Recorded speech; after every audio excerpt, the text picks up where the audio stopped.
खूप इमोशनल होतं.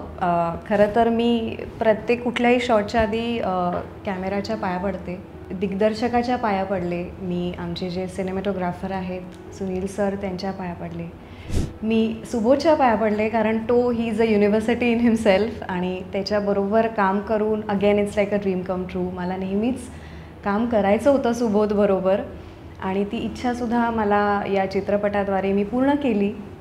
मी काय नाही करत, I mean you answer it for me. मी सगळीकडे असते. मी चित्रपटही करते, मी मालिकासुद्धा केलेली आहे, मी परीक्षक म्हणून बसलेली आहे, मी रील्सचं पण कॅप्चर केलेलं आहे. तर त्यांची अपेक्षा माझ्याकडे खूप जास्त होती की आता ही काय करते आहे आणि ह्याच्यात तिने काय केलेलं आहे. काही असा एक स्वार्थ नसतो की काम करायचं नाही, I want to go here and there, असं नाही. मला घरी जायचं आहे, मुझे घर जाना है. एक अभिनयाचा राजा तर एक नृत्याची राणी सुबोध भावे आणि मानसी नाईक सकाळ तर होऊ द्या या चित्रपटातून आपल्या भेटीला येत आहेत आणि आज खास मी आग्रह केला आणि ते आले, वो आ गए. नवशक्तीच्या स्टुडिओत खूप स्वागत आहे सुबोध आणि मानसी. खूप छान वाटतंय तुम्हाला एकत्र पाहून आणि सिनेमात तुम्ही एकत्र दिसताय, त्यामुळे ही खरंच एक ट्रीट असणार आहे आपल्या प्रेक्षकांसाठी. सुबोध तू सांग आधी, फक्त दोघांचा चित्रपट आणि तुम्ही दोघं पहिल्यांदाच एका चित्रपटात, सो बरीच काही वैशिष्ट्य आहेत, तूच सांग आधी. नाटक दोघांचं नाटक मी खूप केलं आहे, एकांकिका केल्या आहेत, व्यावसायिक पण केलं आहे. माझं पहिलंच मुंबईतलं व्यावसायिक नाटक कळायला लागलं जेव्हा ते दोघांचंच होतं, त्यामुळे दोघांची नाटकं केलेत. सिनेमा नव्हता केला दोघांचाच, तर माझ्यासाठी दोघांचाच असलेला सिनेमा पण पहिलाच आहे. आलोक जैन जो या चित्रपटाचा दिग्दर्शक आहे आणि लेखकही आहे, तर आमच्या शूटिंगच्या वेळेपासून त्याच्या मनामध्ये होतं की त्याला स्वतःची पहिली फिल्म करायची होती आणि त्याला याच विषयावरती करायची होती. आणि जवळजवळ 2 वर्ष तो बिचारा खूप ठिकाणी, त्याचा एक वेगळा स्ट्रगल आहे आणि 2 वर्ष तो अनेक ठिकाणी फिरला. मग फायनली नम्रता आमची निर्माती तयार झाली आणि हा चित्रपट झाला. विषय फार इंटरेस्टिंग आहे, एका रात्रीची गोष्ट आहे. मला असं वाटतं की ट्रेलर आता आला आहे, त्याच्यामुळे अभय आणि नियती अशा 2 व्यक्तिमत्वांची ही गोष्ट आहे. लुकमध्ये पण त्याच्या बदल आहे, त्याच्या मानसिक अवस्थेमध्ये पण बदल आहे आणि एक ज्याला आपण म्हणतो की एक काही लव्ह स्टोरी असतात ज्या खूप स्पोकन असतात आणि ही लव्ह स्टोरी आहे जी तशी खूप अनस्पोकन आहे, पण तरीसुद्धा एक वेगळ्या प्रकारची लव्ह स्टोरी आहे. त्यातली ही दोन्ही कॅरेक्टर समाजातल्या खूप वेगळ्या स्तरातनं एकत्र आलेली आहेत आणि ती एकत्र आल्यानंतर त्या रात्री जे घडतं दॅट इज सकाळ तर होऊ द्या. सकाळ तर होऊ द्या. मानसी, सकाळ झाली असं म्हणायला हरकत नाही. You are back. I think I am. Yes you are. तर तूच सांग, चित्रपटात एका गॅप नंतर तू येतेस आणि सोबत सुबोध आहे, तर क्या बात आहे. तूच सांग या चित्रपटाबद्दल, सगळं हे कसं जुळून आलं. म्हणजे जसं तू म्हणाली, खरं सगळंच जुळून आलेलं आहे आणि आय थिंक फॉर मी एका लाईनमध्ये जर सांगायचं झालं तर मी असं म्हणेन it's a dream come true. सगळ्याच बाबतीत एक कलाकार म्हणून, एक माणूस म्हणून, किंवा म्हणजे मी प्रेक्षकांची मुलगी, मी नेहमीच मुलाखतीत म्हणत असते की माझ्यापेक्षा पण प्रेक्षक आतुरतेने वाट बघतात की मानसी का चित्रपट करत नाही आहे. तर मला असं वाटतं हा जो काही मी चित्रपट केला आहे तो ऑब्व्हियसली मी माझ्यासाठी आधी केला आहे, पण मला असं म्हणायला आवडेल की मी प्रेक्षकांसाठी आधी केलेला आहे, कारण त्यांची इच्छा होती, कदाचित त्यांचे आशीर्वाद होते माझ्या पाठीशी आणि नेहमीच असतात आणि त्याचा मला खूप म्हणजे एक प्रत्येक वेळी वेगवेगळ्या ठिकाणी गोड अनुभव येतो. आणि मी आली आता परत, जसं तू म्हणाली की आर यू बॅक, तर हो, आणि मी अशी येतच राहणार. म्हणजे हा एक चित्रपट नाही आहे, तर असे अनेक चित्रपट करायचे आहेत. ही फक्त एक झलक आहे आणि सुरुवात आहे एका खूप चांगल्या प्रवासाची, ज्या प्रवासासाठी एक कलाकार नेहमी वाट बघतो. मी माणूस म्हणून माझ्या पद्धतीने माझ्या आयुष्यात मला जे काही करायचं होतं ते मी करून घेतलं आहे निलिमा. सो आता मला काम करायचं आहे. सो मी कामाने लोकांच्या पुढ्यात जाऊ इच्छिते, जे आशानं त्या अर्थाने मी नेहमी जात आले पण आता एक चित्रपट घेऊन एका खूप काळानंतर, एका गॅपनंतर, म्हणजे खरंच मी श्वास घेतला, पण तो काम नव्हतं म्हणून श्वास नव्हता, हा श्वास मी माझ्यासाठी घेतला होता. आणि त्याच्यानंतर या चित्रपटाने मला निवडलेलं आहे. मी ते म्हणतात ना वनवासात सीताफळ, माझ्याकडे काही 10 चित्रपट आले नव्हते आणि मग मी निवडला, तसं माझं कधीच नव्हतं. ह्या चित्रपटाने, या व्यक्तिरेखेने मला निवडलं, या टीमनी मला निवडलं, त्यासाठी मी नेहमीच आभारी राहीन. मला माहिती आहे तुझं पहिलं प्रेम काय आहे, ते आहे कॅमेरा. डोंट वरी. तर मला माहिती आहे तुला कॅमेरा किती आवडतो आणि अर्थात तुझे खूप सारे छान व्हिडिओज, डान्स व्हिडिओज आणि अर्थात सोशल मीडिया तो तू त्याच्यावरची राणी आहेस. सो मला माहिती आहे की ते किती तुला खुणावतं, ते किती आवडतं. जेव्हा एका गॅपनंतर चित्रपटासाठी जेव्हा तू उभी राहतेस, तो पहिला दिवस, तो पहिला शॉट मानसीसाठी नक्कीच या गॅपनंतर स्पेशल राहिला असेल. प्लीज आज मोकळेपणाने ते शेअर कर, कसं होतं ते? खूप इमोशनल होतं. खरं तर मी प्रत्येक कुठल्याही शॉटच्या आधी कॅमेराच्या पाया पडते. मी दिग्दर्शकाच्या पाया पडले, मी आमचे जे सिनेमॅटोग्राफर आहेत सुनील सर त्यांच्या पाया पडले, मी सुबोधच्या पाया पडले, कारण तो he is a university in himself आणि त्याच्याबरोबर काम करून again it's like a dream come true. मला नेहमीच काम करायचं होतं सुबोधबरोबर आणि ती इच्छासुद्धा मला या चित्रपटाद्वारे मी पूर्ण केली. मी ह्याचेसुद्धा पाया पडले, कारण तो गुरु आधी आहे आणि तो खूप छान शिकवतो. Is very supportive as an actor and as a co artist.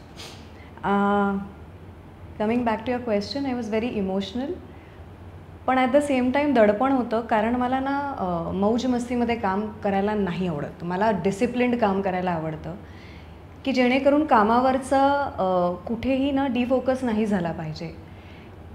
माझा को ॲक्टर खूप डिसिप्लिन्ड आहे आणि मला असं वाटतं की मलासुद्धा ते कुठेतरी त्याच्याबरोबर राहून मी शिकले ऑब्व्हियसली या नात्या कारणाने. पण मी स्वतः डिसिप्लिन्ड असल्यामुळे माझ्या खऱ्याखुऱ्या आयुष्यात मला एवढं माहिती होतं की मी जे काही वावरीन तर मी मानसी म्हणून सेटवर वावरणार नाही.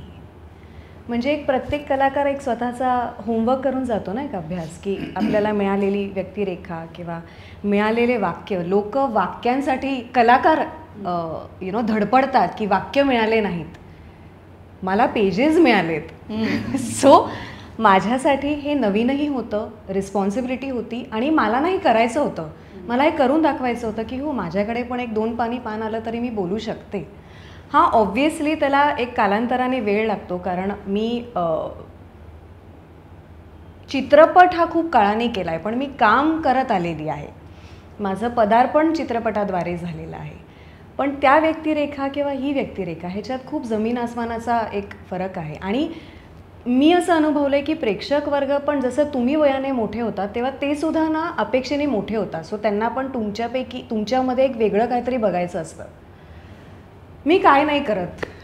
I mean you answer it for me. मी सगळीकडे असते. मी चित्रपटही करते, मी मालिकासुद्धा केलेली आहे, मी परीक्षक म्हणून बसलेली आहे, मी रील्सचं पण कॅप्चर केलेलं आहे. तर त्यांची अपेक्षा माझ्याकडे खूप जास्त होती की आता ही काय करते आहे आणि ह्याच्यात तिने काय केलेलं आहे. तर मला असं I am keeping my fingers cross की प्रेक्षकांना मी नक्कीच आवडीन, कारण मी काहीतरी वेगळं घेऊन त्यांच्या पुढेच जाते आहे. दडपण आहे, रिस्पॉन्सिबिलिटी आहे आणि ती मला ना या परीक्षेत उत्तीर्ण व्हायचं आहे. मला असं उगाचच हिला का कास्ट केले वगैरे असं त्या ब्रॅकेटमध्ये नाही बसायचं आहे. आणि मला तशी मला तशी भूक आहे काम करण्याची. सो फक्त दोघांचा चित्रपट असतो तेव्हा जबाबदारी जास्त वाढते. हो, आणि त्या दोघांच्या चित्रपटात बरोबर कोण आहे तर तुला कळलं असेल. म्हणजे खरं ह्याच्यात सगळं आलं, कारण दडपणाखालीच माझं काम वैयक्तिक होतं असं मला वाटतं. त्यामुळे मी आम्ही ऑफ सेट खूप धमाल मस्ती केलेली आहे, जे सगळेच टीम करते. ऑफकोर्स एक कम्फर्ट झोन असतो, पण सगळ्यांनी मिळून मला खूप सपोर्ट केलेला आहे, मला सांभाळलं आहे. त्यामुळे एक वेगळा प्रवास खऱ्या अर्थाने सुरू झाला आहे. क्या बात आहे. सकाळ तर होऊ द्या, सकाळ तर होऊ द्या, ॲज द टायटल सेज. आणि सुबोध, मला आठवतं आहे की ही कसं नाचवून घेते हे मला माहिती आहे. म्हणजे लिटरली डान्स.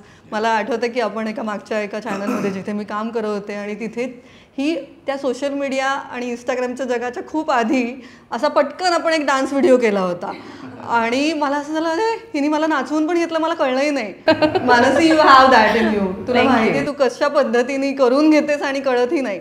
तर मला असं वाटतं की तुमचंही जे गाणं आहे नाच रे बोरा सध्या फार गाजतंय, तर कसं होतं ते? आम्ही केलंय याच्या आधी एकत्र स्टेज परफॉर्मन्स मंचावर केलंय. मानसी 2008 का 9 2008-9 मध्येच आम्ही एक माझ्या बॅनरकडनं एक इव्हेंट केला होता. महाराष्ट्राचा एक स्टार प्रवाहासाठी इव्हेंट केला होता आणि त्याच्यात तिने पहिल्यांदा माझ्याकडे काम केलं. तेव्हा तुम्ही पहिल्यांदाच भेटला? 2008-9च्या काळात. मी त्याच्या आधी ऑफकोर्स डान्सर म्हणून ते मला माहिती होती किंवा तिचा सिनेमा पण पाहिला होता, पण तेव्हापासून आम्ही एकमेकांना ओळखतोय, तेव्हापासून आमची मैत्री. आता त्यालाही 16-17 वर्ष झाली. पहिली भेट होती पहिली भेट 2008मध्ये. आणि मंजिरीलाही माहिती आहे, माझ्या सगळ्या मित्रांनी माहिती आहे की मी मानसीचा डान्स लागला की मी सगळं बाजूला ठेवून मी बघत असतो तिचा डान्स, कारण इतकी मनापासून नाचणारी ही मुलगी आहे. पण त्याच्यानंतर तिचे काही सिनेमे आले तेही मी पाहिले आणि मला मनापासून असं वाटायचं की तिने डान्स वगैरे सगळं ठीक आहे, म्हणजे तो तिच्यात आहेच आहे, त्याच्यासाठी तिला काही वेगळे प्रयत्न नाही करायला लागणार, पण तिने काम करावं, तिने अभिनयावरती जास्त फोकस करावा हे मला कायम वाटायचं आणि मी ते तिला कायम सांगतही आलो आहे. जेव्हा जेव्हा आम्ही भेटलो किंवा फोनवरती. तुला गंमत सांगतो, माहिती नसेल अनेक लोकांना, पण बालगंधर्वच्या काळामध्ये जेव्हा मी त्या बालगंधर्वातल्या स्त्रीचा शोध घेत होतो तेव्हा मला माझ्या अनेक कोरिओग्राफरनी मदत केली. म्हणजे सुभाष नकाशे होता, आमची सोनिया होती, तशाच माझ्या काही मैत्रिणी देखील होत्या ज्याही मला मदत करत होत्या, ज्याच्यात शर्वरी होती आणि मानसी पण होती. तर मी त्यांच्याकडनं समजून घेत होतो की नऊवारी साडी नेसल्यानंतर पोश्चर कसं असलं पाहिजे, कारण ते खरंच फार कठीण होतं. त्यामुळे पोश्चर कसं असलं पाहिजे, पोश्चर कसं असलं पाहिजे, उभं कसं राहत असलं पाहिजे. आणि त्या ज्या माझ्या सगळ्या मित्रमैत्रिणींनी मला मदत केली त्याच्यात त्यामुळे इतकं आपण, मला असं वाटतं की एखाद्या आपल्या मित्राबरोबर आपण एक मला असं वाटतं की खूप छान, खूप गोड नातं आपण शेअर करतो की जिथे आपण हक्कानी त्याला सांगू शकतो, हक्कानी त्याच्याकडनं आपण शिकू शकतो. आणि या सिनेमामध्ये डान्स करताना एक तर मी डान्सर नाही, पहिली गोष्ट, ती फार कमालीची डान्स आहे, त्यामुळे माझा प्रयत्न हाच होता की माझ्याकडे लोकांचं लक्ष जाऊच नाही.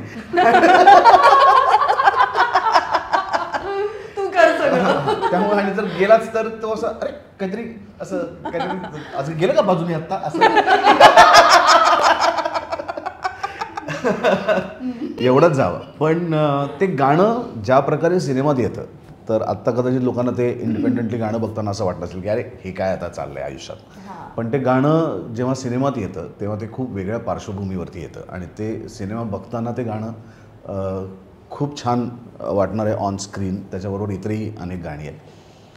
पण मला असं म्हणजे असा डान्स नंबर नसल्यामुळे मला दडपण नाही आलं. माझ्या कॅरेक्टरमध्येच असून मला ते गाणं करायचं असल्यामुळे मला काही तिच्यासारख्या स्टेप्स करायच्या नव्हत्याच, त्यामुळे मी आय वॉज व्हेरी कम्फर्टेबल.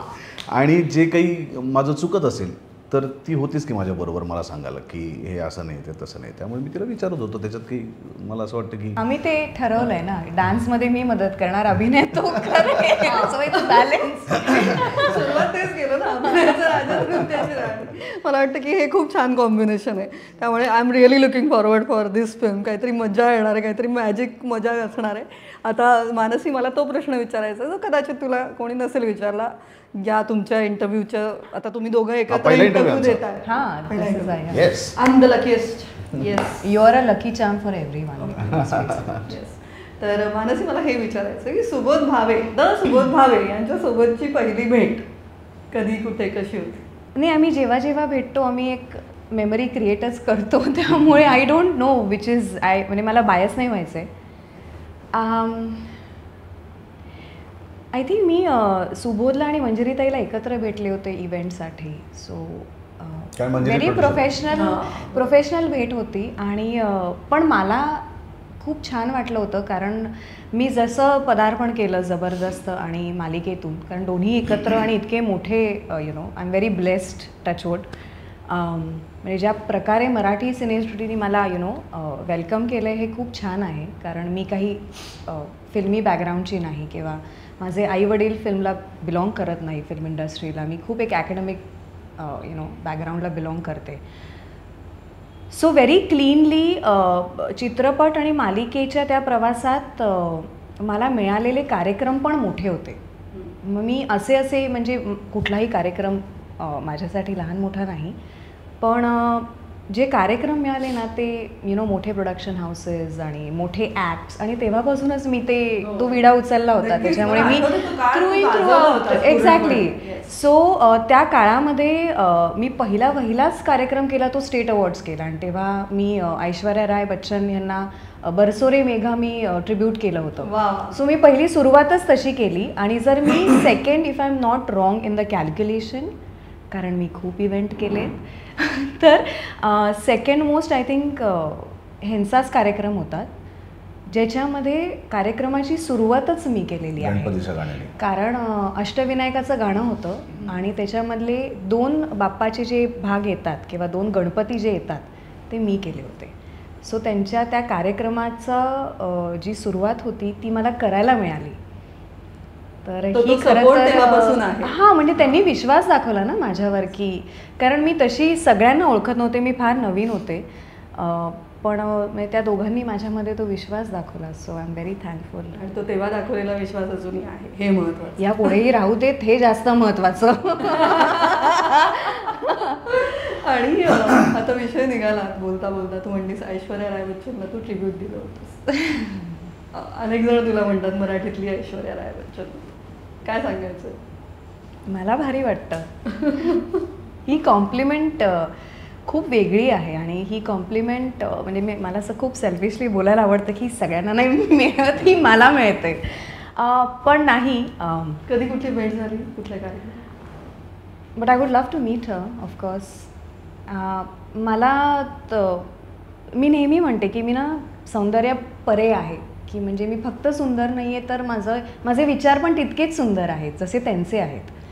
आणि मला जेव्हा ही कॉम्प्लिमेंट मिळते तेव्हा माझं असं नेहमी असतं की ते ठीक आहे, पण मला जर एका व्यक्तीशी कम्पेअर करतायत तर ते कामसुद्धा मी तसं काम केलं पाहिजे की त्या व्यक्तीचं नाव ठेवता आलं पाहिजे, कारण त्या व्यक्तीशी त्या नावाशी मी जोडली गेली आहे. सो मला काम करताना पण ते दडपण असतं की मला असं नको वाटायला की काय ही फक्त दिसतेच ती त्यांच्यासारखी, पण काम तिचं फार काहीतरी वेगळं आहे. तर मला ह्याची भीती जास्त असते की मी चांगलं काम करत राहावे. कधी कधी म्हणजे जबाबदारीच आहे. आणि त्यांना जसा प्लॅटफॉर्म मिळाला किंवा त्यांनी जसं काम केलं तसं मलाही माझ्या मराठी सिनेसृष्टीला पुढे न्यायचं आहे आणि खूप काम करायचं आहे असं. आणि आता जाऊया MP मध्ये. काय तिकडे MP मध्ये शूट झालं होतं? कुठे, इंदोर का कुठे होतं ते? आम्ही इंदोरच्या पुढे एक मांडू नावाचं फार सुंदर गाव आहे. खूप जुना इतिहास आहे त्या गावाला. जवळजवळ 1000 वर्षापूर्वी राजा भोज यांनी उभारलेल्या त्या इमारती आहेत. आणि बाज बहादर आणि राणी पद्मिनी यांची खूप फेमस लव्ह स्टोरी त्या जागेशी निगडीत आहे. आणि मी जेव्हा मांडूला मी आणि मंजिरीच गेलो होतो खूप वर्षांपूर्वी, तेव्हापासून मला त्या वास्तू बघून इथे काहीतरी शूट व्हावं आपलं अशी खूप इच्छा होती. मी कट्यारलाही प्रयत्न केला पण ते समोर मला नाही जमलं तिकडे शूट करायला. मानापमलाही प्रयत्न केला तेव्हाही नाही जमलं. पण ह्या चित्रपटाच्या निमित्ताने आम्ही मांडूमध्ये नाचरे मोराचं जे आहे हां ते सगळं जहाज महल नावाचं तिकडचं, जिथे संजीव कुमार आणि सुचित्रा सेनचं आंधीचं गाणं झालं होतं. हां करेक्ट आहे, तेरे बिना. तर ते जिथे झालं त्याच जागी त्याच लोकेशनवरती आम्ही त्याच ठिकाणी गाणं शूट केलंय. फक्त आम्हाला खूप मांडू तरी मला असं वाटतं की पहिल्या दिवशी मानसी आली तेव्हा ती जाऊन बरंच बघून आली, पण माझं शूट चाललं होतं. पण नंतर आमच्यात सगळ्या ज्या काही 14-15 दिवस आम्ही शूट केलं त्या सगळ्या नाईट शूट होत्या. त्यामुळे आम्ही दिवसभर झोपलेलो असायचो आणि फिरायला नाही मिळालं. पण मी मांडू बघितलं होतं, त्यामुळे मी तिला म्हटलं की तुला आजचा दिवस आहे, तुला शूट नाही, तू प्लीज जा आणि तू बघून ये, कारण फार सुंदर वास्तू आहेत आणि परत इकडे मांडूला येणं होणार नाही. मोस्टली नाईट शूटच होते, सगळे नाईट शूट, सगळे नाईट शूट. त्यामुळे आम्ही रात्रभर काम करायचो आणि सकाळी येऊन फक्त जेवायला असं कसं बसं उठून परत झोपायचो. कारण अख्खा सिनेमा रात्रभर संपवायचा होता, त्यामुळे काम संपवणं आणि परत नाही जर म्हणजे काही राहिलं तर पुन्हा मांडूला जाणं हे आर्थिकदृष्ट्याही परवडणारं नव्हतं. त्याच्यामुळे काही करून आम्हाला काम संपवायचं होतं. चित्रकार आहेस त्याच्यात? मी नाही, चित्रकार पण आहे, पण मी एक बिझनेसमन आहे आणि चित्र काढणे ही छंद आहे. तो तिथे का आला आहे, तो त्याच्या कुठल्या वाटा सोडून तिथे आला आहे आणि त्याची एक त्याच्या वाटीमागे पार्श्वभूमी आहे. त्यांनी एक गोष्ट ठरवली आहे आणि ज्या गोष्ट त्यांनी जी ठरवली त्याच्या आड ही नियती येते. मला असं वाटतं की ती दोन्ही अर्थाने येते. त्याची नियती म्हणून पण आहे आणि नियती ॲज अ कॅरेक्टर म्हणून पण आहे. तर ती येते आणि अगेन ती पूर्ण एका रात्रीची गोष्ट आहे, म्हणून तो सकाळ तर होऊ द्या. त्याला एक सिम्बॉलिक काहीतरी एक अर्थ आहे की सकाळ तर होऊ द्या, दोन्ही अर्थाने आहे. तर ती एका वेगळ्या जगातनं आलेली आहे. हा एका वेगळ्या जगात राहणारा माणूस आहे. त्याच्यामुळे ते नातंच खूप फार उत्तम पद्धतीने आलोकने लिहिलं आहे आणि मला असं वाटतं शूटही तितक्या चांगल्या पद्धतीने त्यांनी केलं आहे. चित्रकलेची नातं काय आहे सुबोध भावे? शून्य. शाळेतही मला ब्रश नाही, शाळेतही मला त्या विषयाची खूप भीती वाटायची, कारण मला ती यायचंच नाही. मला मी माणूस काढू गेलं तर ते डुक्कर होईल किंवा डुक्कर काढायला गेलं तर ते माझी सगळी चित्र ताईने काढली आहेत. मला त्याचं अंग नाही आहे. पण मला ज्यांनी ते पेंटिंग्स काढली होती आमच्या इथे सेटवरती, तर त्याचा हात फार सुंदर होता. तर मला ते अभिनय करताना पण तो बिघडू द्यायचा नव्हता, त्यामुळे एक वेगळा अभिनय सुरू होता. वा. आणि नियती कशी आहे, काय आहे? नियती चित्रकार आहे. मला येतं. सो नियतीला चूज केलं आहे ॲक्च्युली, असं म्हणायला हरकत नाही. ॲज अ कॅरेक्टर मला खूप काही करायला मिळालं. जसं मी म्हणाले की एकतर मला वाक्य मिळाली, ह्याच्यासाठी मला खूप भारी वाटतंय. आणि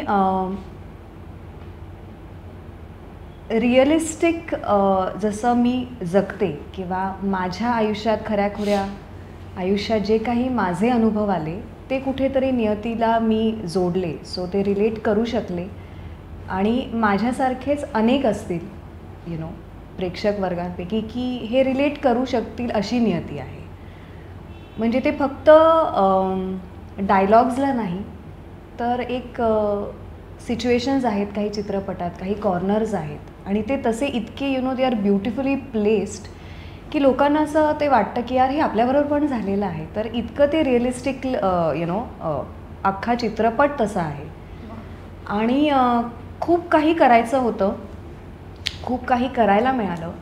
अनफॉर्च्युनेटली माझ्यामध्ये इतकी एनर्जी आहे, हे तुम्हा दोघांनाही माहिती आहे की मला ना कंट्रोल करण्याची कंट्रोल मानसी. तर हे जे काही कारण ॲज अ कलाकार ना आपल्याला जेव्हा मिळतं ना तर आपण खूप काही करायला जातो की मला हे पण येतं ते पण येतं. तर तो कंट्रोल जास्त महत्त्वाचा होता, जो माझ्यासाठी एक खरंच 10वीच्या पेपरला आपण जो ग्रुप डीचा पेपर देतो ना, ग्रुप डी सेक्शन, तो होता. कारण तिकडे जर मी तो कंट्रोल नाही केला ना तर प्रेक्षक म्हणजे ज्याच्यासाठी मी हा सगळा अट्टहास केलेला आहे तो सगळा वाया गेला असता. सो तो कंट्रोल मी केला आणि करायला शिकले आणि ऑफकोर्स मी अनुभवाने आणखीन पुढेही जाईन याच्यामध्ये.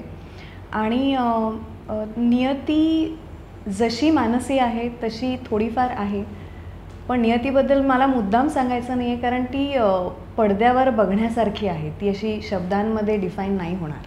नियती हा शब्द इतक्या वेळा बोलतोय आपण, तुझ्या कॅरेक्टरचं नाव आहे नियती. फार गोड आहे नाव. हो. नियतीवर विश्वास आहे मानस माझा? हो. मला माणसांवर विश्वास नाही पण मला नियतीवर विश्वास आहे, अशी मी आहे वैयक्तिक.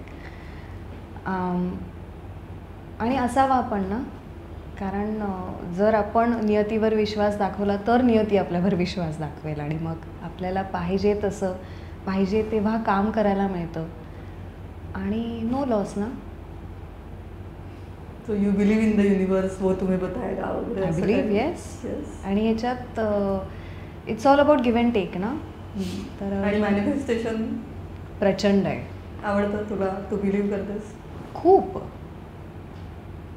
पण हे युनिव्हर्सल किंवा मॅनिफेस्टेशन हे आत्ता शब्द निघाले, मी लहानपणापासून अशी आहे. म्हणजे मला कोणीतरी असे म्हणतात ना की मारून मुटकून वैद्यबुवा नाही माझा झालेला आहे. मी जेनेटिकलीच बिल्ड तशी आहे की it's okay, you have to be odd if you have to stand out. आणि I love to be odd. But in a right and correct way. म्हणजे ते कारण भरपूर लोकांना असं वाटतं की ते खूप बेसिकली मानसी म्हणजे फेक वाटते बोलताना, ओव्हर ॲक्टिंग वाटते, किंवा मी कमेंट सेक्शनमध्ये पण कधी कधी वाचत असते ओव्हर ॲक्टिंगची दुकान अँड ऑल दॅट जॅज. पण ते काय ना, मी जेनेटिकली नॅचरलीच तशी आहे. म्हणजे मला बोलताना जर कोणी ऐकलं तर काही लोकांना असं वाटतं की नाही ही खूप फेक बोलते, माझा आवाज तसा खरं नाही आहे, माझा आवाज खरा असा आहे. सो हे मला प्रूव्ह करायचं होतं की मी जेन्युअनली नॅचरली अशी आहे. सिनेमानी मला निवडलेला आहे ॲज अ कलाकार म्हणून, कारण सिनेमा किंवा सिनेसृष्टीला माहिती आहे की मी सिनेमाला काहीतरी परत देऊ शकते. आणि असे अजरामर खूप सारे असे मोठमोठाले कलाकार होऊन गेलेत की ते नॉर्मल नव्हते. सो नॉर्मल नसणं म्हणजे त्यांच्या भाषेमध्ये हे वाईट नाही आहे. नॉर्मल नसणं हे वेगळं असणं आहे आणि त्या वेगळेपणाला माझा हॅट्स ऑफ आहे. आणि देवानी मला चूज केलं वेगळं व्हायचं. So I think I am blessed. नाही नाही, मला तर कधीच तुला आवड वगैरे वाटली नाही. जे आहे ते मनापासून आहे आणि म्हणून तुझं नाव मानसी आहे. त्यामुळे तुला माहिती आहे ना, मानसीला उलटं केलं की सिनेमा होतो. कॅमेरा नोटेड मिलॉट. खरंच हा खूप छान. नाही पण त्यांनी खूप सिन्सिअरली काम केलं आहे आणि मला मी त्याच परिस्थितीतनं काम करायला लागलो आहे. म्हणजे कोणी माझा गॉडफादर नव्हता ना माझा कुठला ग्रुप होता. आणि मला ॲक्टर म्हणून वाईट वाटतं जेव्हा आपण एखाद्या पर्टिक्युलर ॲक्टरला तो नाही असं आपण करून पुढे जातो आणि पुढे जातो आणि आपण त्याला प्रयत्नसुद्धा करत नाही की काहीतरी आपण वेगळं करून घेण्याचा त्या माणसाकडनं. आपण तेवढा विश्वासही त्याच्यावरती दाखवत नाही आणि मला त्याचा त्रास होतो खूप ॲज अन ॲक्टर म्हणून. म्हणजे मानसीच्या बाबतीत नाही, कुठल्याही माणसाला कुठल्याही कलाकाराच्या बाबतीत असं झालं तर मला त्याचा खूप त्रास होतो. बेसिकली स्टिरियोटाईपने एक ब्रॅकेटमध्ये एक लेबल लावून आपण त्याला बंदिस्त करून टाकतो आणि आपण त्याच्याकडनं काही वेगळ्या गोष्टी काढून घेण्याचा आपण प्रयत्न करत नाही. याच्यात आपण कमी पडतो असं मला वाटतं. आणि अत्यंत प्रोफेशनली, अत्यंत सिन्सिअरली, अत्यंत प्रामाणिकपणे त्यांनी काम केलं आहे या सिनेमामध्ये. दुसरी गोष्ट मला असं वाटतं की बरा चांगला वाईट जो काही अभिनय असतो ना तो खूप अनुभवाचा भाग आहे. कोणीही बॉर्न ॲक्टर नसतं. लोक सिनेमा करत, नाटक करत, काम करत करत करत करत त्याच्यात एक पॉलिशनेस येत जातो, एक त्याच्यात सुधारणा होत राहतात दरवेळेस काम करताना. आणि दुनियेची परीक्षा घेतल्यासारखं कोणी कुठल्या कामाकडे बघू नये. पण पर्टिक्युलरली नियतीच्या बाबतीत मला असं वाटतं की मानसीने अत्यंत मनापासून, अत्यंत प्रामाणिकपणे आणि खूप उत्तम काम केलं. आय एम शुअर की तिचं काम आवडेल आणि मला सगळ्यात जास्त आनंद होईल की यानंतर तिला लावणी, डान्स सोडून जेव्हा तिला व्यक्तिरेखा मिळतील ना तेव्हा तिचा एक मित्र म्हणून मला सगळ्यात जास्त आनंद झालेला असेल. क्या बात आहे. बरं, खूप झाले सिरियस टॉक्स. आता थोडंसं लाईट नोटवर येऊया. जाता जाता मला एक छान प्रश्न विचारायचा आहे. तुम्ही सगळेच इतकं प्रवास करत असता, जगभर प्रवास करत असता तुम्ही दोघंही. तर मला एक विचारायचं की कुठेतरी कुठल्या तरी देशात, कुठल्या तरी गावात किंवा इंडियातल्या पण कुठल्याही गावात, शहरात, कुठेही अशी कधी एकदा वेळ आली होती का की ही रात्र कधी संपणार आहे आणि सकाळ तर होऊ द्या, असतं ना की बापरे हे संपतच नाहीये. म्हणजे मला असं झालं होतं एकदा लडाखमध्ये की ते पेनगॉंगला ते इतकी थंडी होती, आता टेंटमध्ये तेव्हा राहावं लागायचं आणि मला असं झालं की बापरे आता कधी एकदा सकाळ होती, कारण रात्री सर्वात जास्त थंडी असते आणि टेंटमध्ये राहणं असं काहीतरी होतं की मी प्रे करत होते हा सूर्य उगवू दे आज. अमेरिका आणि कॅनडामध्ये हा प्रश्नच पडत नाही कारण तिथे रात्री उशीर होते आणि सकाळी 4 वाजता होते. त्याच्यामुळे सकाळ ती इतकी लवकर होते, इतकी लवकर अपेक्षित नसते आपल्याला तेव्हा खरं तर झोप हवी असते. काही प्रोजेक्ट्स असे असतात की त्याला असं वाटतं की चल नाईट शिफ्ट लवकर संपून सकाळ होते.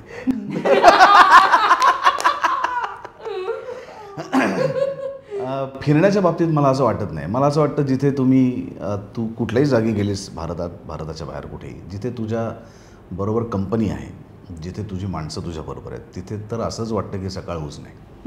ती रात्र जागी राहावी आणि तुमच्या गप्पा, तुमची मैफिल चालू राहावी. गाण्यांची आमच्या कट्यारच्या अख्ख्या प्रोसेसमध्ये आमच्या अशा कितीतरी रात्री होत्या जेव्हा असं वाटायचं की कशाला झाली सकाळ. कारण शंकरजींची गाणी चालू असायची रात्रभर, सचिनजींची शेरोशायरी चालू असायची. तेव्हा असं वाटायचं अरे नको नको सूर्य थांब जरा, वेट यांचं चालू आहे काहीतरी. त्यामुळे अनवॉन्टेड गोष्टीच्या बाबतीत असं वाटतं की सकाळ लवकर होते. पण जी तुम्हाला आवडणारी गोष्ट असते तेव्हा असं वाटतं की थांब जरा थोडं लांब. हो हो अभिन जाओ छोड के. अभिन जाओ छोड के. हो येस मानसी तुला काही असं किस्सा? फार अवघड प्रश्न आहे.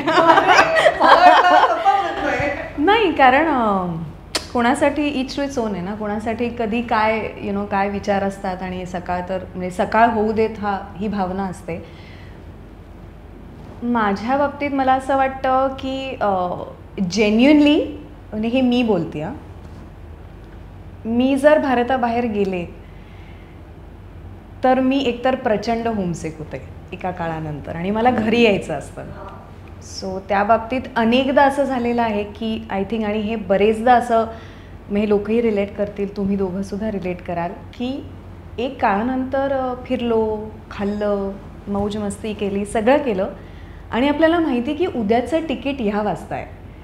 सो ना मग ती परत जायची जी ओढ असते ना की आता घरी जायचं आहे आपल्याला, म्हणजे आउट ऑफ इंडिया स्पेशली कारण ते एक प्रवास असतो, एअरपोर्टला पोचायचं असतं and immigration and everything. So त्या प्रत्येक माझ्या म्हणजे मी तर खूप लहानपणापासून आउट ऑफ इंडिया जात आलेली आहे, पण प्रत्येक वेळी जरी आईबाबा म्हणजे आईबाबा बरोबर असताना सुद्धा मला माझं घर किंवा घर म्हणजे हे जे काही आहे घर, आपलं घर हे इतकं मला आपलं असं वाटतं की प्रत्येक वेळेस मला असं वाटतं की यार कधी होणार सकाळ आणि कधी मी एअरपोर्टला पोहोचेन आणि मला घरी जायचं.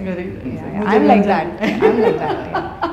त्याच्यात कुठली भावना नसते, काही नाही. आता लहानपण काय किंवा आत्ताही काय, म्हणजे मी फार मोठी नाही झाली, बट देन एक ते काही असा एक स्वार्थ नसतो की काम करायचं नाही, I want to go here and there, असं नाही. मला घरी जायचं आहे.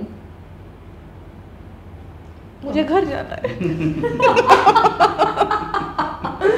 सुबोध आता यानंतर मला काहीच बोलायचं नाही, तुम्हाला काही सांगायचं आहे? आमचा चित्रपट सकाळ तर होऊ दे 10 ऑक्टोबरला सगळीकडे प्रदर्शित होतोय. वेगळी गोष्ट आहे, छान गोष्ट आहे. खूप असा लेंदी सिनेमा नाही आहे, छोटा सिनेमा आहे आणि 2च पात्रांचा सिनेमा आहे. मराठीमध्ये खूप दिवसानंतर 2 पात्रांचा सिनेमा येतो आहे. गाणी चांगली आहेत. हिमेश रेशमिया यांच्या म्युझिक कंपनीकडनं गाणी रिलीज होत आहेत. ते स्वतः त्याच्यात पूर्ण लक्ष घालून होते. रोहित राऊतच्या अत्यंत उत्तम आणि गुणी कलावंतांनी बांधलेली गाणी आहेत. फार गोड गाणी आहेत या चित्रपटातली आणि लिहिली आहेत पण फार सुंदर. दोन्ही व्यक्तिरेखा, अभय आणि नियती, दोन्ही व्यक्तिरेखा तुम्हाला आवडतील. तुम्ही त्यांच्या प्रेमात पडाल. आणि आलोक जैन आमच्या अत्यंत गुणी लेखक दिग्दर्शकाचा हा पहिला मराठी चित्रपट आहे, त्यामुळे तो आवर्जून तुम्ही थिएटरमध्ये जाऊन बघावा अशी नम्र विनंती. सो मराठी इंडस्ट्री किंवा मराठी भाषेतली जी काही इंडस्ट्री आहे ती इम्पॉर्टंटली व्हेरी अंडरलाईन ही कंटेंटमुळे ओळखली जाते. खूप काळानंतर एक वेगळा विचारपूर्वक कंटेंट घेऊन एका चित्रपटात आम्ही दोघंही येत आहोत. सकाळ तर होऊ द्या, जो 10 ऑक्टोबरला तुमच्या जवळच्या चित्रपटगृहात तुम्हाला बघायला मिळणार आहे. नक्की काय आहे, कसं आहे अभय नियती आणि नियती अभय हे काय आहेत हे बघण्यासाठी नक्की चित्रपट बघा. थँक्यू सो मच आणि Thank खूप you. खूप शुभेच्छा आणि पुन्हा पुन्हा इकडे या स्टुडिओला येत राहा. Thank you so much. थँक्यू.